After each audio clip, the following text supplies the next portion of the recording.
दोस्तों नमस्कार। आज हम बात करेंगे सुप्रीम कोर्ट के द्वारा सुप्रीम कोर्ट के वकील प्रशांत भूषण पर सुमोटो के तहत न्यायालय की अवमानना के जुर्म में केस फाइल किया था सुप्रीम कोर्ट ने। उनका जो टिप्पणी करना था वह सुप्रीम कोर्ट के एस बोबडे के खिलाफ, जैसे कि उन्होंने हार्ले डेविडसन बाइक पर बैठे थे तो उन्होंने टिप्पणी की थी ट्विटर के माध्यम से, और एक और टिप्पणी की थी कि जो है सुप्रीम कोर्ट को करप्शन को लेकर, जजेस के करप्शन को लेकर उन्होंने टिप्पणी की कि कितना सुप्रीम कोर्ट के जजेस से लेकर कितना पॉलिटिकल मामलों में इन्वॉल्व होने लगा है सुप्रीम कोर्ट के जजेस का। तो मतलब ये है कि एक राजनीतिक जुड़ाव को लेकर उन्होंने टिप्पणी की थी। तो सबसे पहली बात तो ये है कि यदि न्यायालय की अवमानना के तहत उन पर केस फाइल किया गया है तो उसमें कई शब्द ऐसे होंगे जो वास्तव में एक संवैधानिक पद की गरिमा को ठेस पहुंचा रहे होंगे, या न्यायालय की कुछ जो छवि है उसको धूमिल कर रहे होंगे, तभी तो न्यायालय की अवमानना के तहत सुमोटो के तहत वह केस फाइल कर सकते। पर ऐसा उनके शब्दों में कुछ नहीं था, क्योंकि 14 अगस्त को जो 3 जजेस की कमेटी गठित की गई थी जिसको अरुण मिश्रा हैंडल कर रहे थे, उसके हेड थे, तो उन्होंने 20 अगस्त तक प्रशांत भूषण जी के लिए माफी मांगने का जो है एक ऑप्शन रखा था या उसको क्राइटेरिया टाइम दिया था। लेकिन वह अपने शब्दों पर अडिग रहे, कहे कि यह जो है मैंने कहा वह सही है और यदि उन्होंने चार्जेस लगाए तो उस पर वो आगे कार्रवाई करें। तो इसके बाद उन्होंने जब हार्ले डेविडसन बाइक, अब वह बाइक है जो है एक बीजेपी लीडर की थी। अब मेरा कहना है या उनका जो तथ्य है, ऐसा नहीं है कि इनका जो राजनेताओं से कोई संबंध नहीं है। बीजेपी अधिकतर, यदि इनकी बात करें तो जो निर्णय दिए सुप्रीम कोर्ट ने वह अधिकतर बीजेपी नेताओं के फेवर में दिए गए हैं। तो हार्ले डेविडसन जो बाइक थी वह 50 लाख उसकी कीमत थी। तो इसको देखकर या कोई भी व्यक्ति एक महंगी बाइक एक या जो बहुत समय से ना देखो या कोई अलग सी कोई भी वस्तु हो तो उस पर देखने की चाह हुआ, आप संवैधानिक पद पर हो, उस पर एक देखने की या उस पर बैठने की एक इच्छा जायज हो जाती है। ऐसी वह उस पर बैठ गए। पर आप भी जानते हैं कि एक संवैधानिक पद की एक हर एक रूल्स होता है, चलने से उठने बैठने से लेकर हर चीज का। तो इसी बात को लेकर उन्होंने टिप्पणी कर दी थी कि जब वह बाइक पर बैठे थे।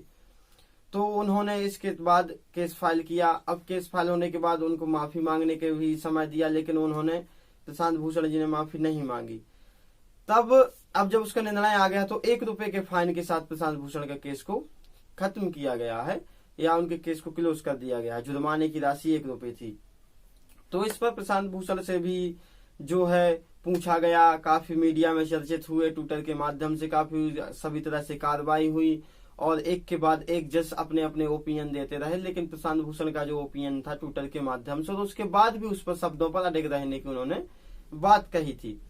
और इसी बीच में एक खबर और आती है कि आज 2017 की बात थी जब डॉक्टर काफिल खान के लिए हॉस्पिटल्स में जब जो है ऑक्सीजन सिलेंडर्स की जो है कमी पड़ गई थी, जिसके कारण काफी उस हॉस्पिटल में मौतें हुई थी बच्चों, 26 मौतें बच्चों की हुई थी। लेकिन यदि वह सिलेंडर वह अपने एक एक करके वह 4 सिलेंडर लाए थे तब जाके कुछ बच्चों की जान बचा पाई थी। लेकिन उनकी कुछ दिनों तक मीडिया पे सराहना भी हुई, उनके लिए अच्छा भी कहा गया। लेकिन योगी सरकार ने काफी मुद्दों से लेकर काफी जो उनको क्राइटेरिया में घेर रखकर और एक आपराधिक तौर पर उनको NSA के तहत उन पर चार्जेस लगाए, उनको जेल में डाला, मथुरा जेल में डाला गया, मथुरा जेल में टॉर्चर किया गया। इसके साथ हर एक वह चार्ज जो यह एक व्यक्ति अपने दुश्मन पर लगाता है। सरकार का तो हर एक व्यक्ति, हर जनता है उसकी, सरकार की पूरी जनता उसकी है, लेकिन वह डॉक्टर कफील खान से एक अपराधी के तौर पर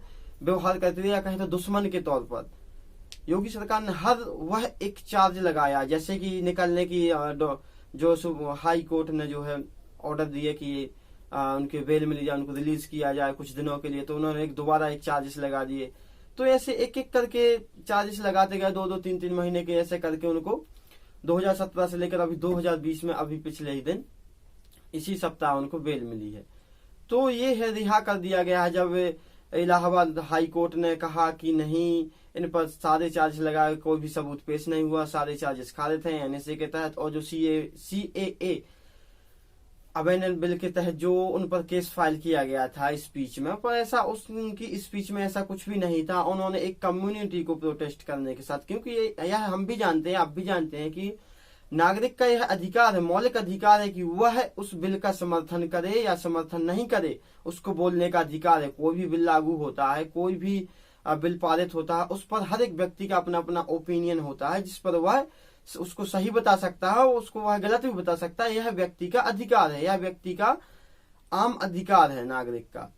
तो इस पर भी उन पर केस फाइल किया गया कि उन्होंने एक सांप्रदायिक भावनाओं को भड़काने के, देश में दंगा फैलाने के, ऐसे काफी चार्जेस लगा के उनको जेल में डाल दिया गया। तो यह सब इलाहाबाद हाई कोर्ट ने खारिज कर दिए हैं, उनके बाद उनको रिहा कर दिया। तो आप ये समझे कि कोई भी व्यक्ति, या आज के स्थिति में हम यह कहें कि आम नागरिक भी यदि सरकार के खिलाफ बोलता है तो उसको उसका भुगतान करना पड़ेगा, चाहे आप सजा या फिर आपको किसी भी प्रकार से प्रताड़ित किया जाएगा, या फिर आपके काफी सारे काम रोक दिए जाएंगे। तो कहीं ना कहीं से आपको टॉर्चर किया जाएगा, मतलब कहीं ना कहीं से आप पर उसका प्रभाव जरूर पड़ेगा यदि आप राजनीति या पॉलिटिकल नेताओं के किसी भी नियम के खिलाफ बोलते हैं, या अपना अधिकार मांगते हैं, या अपना अधिकार जताते हैं।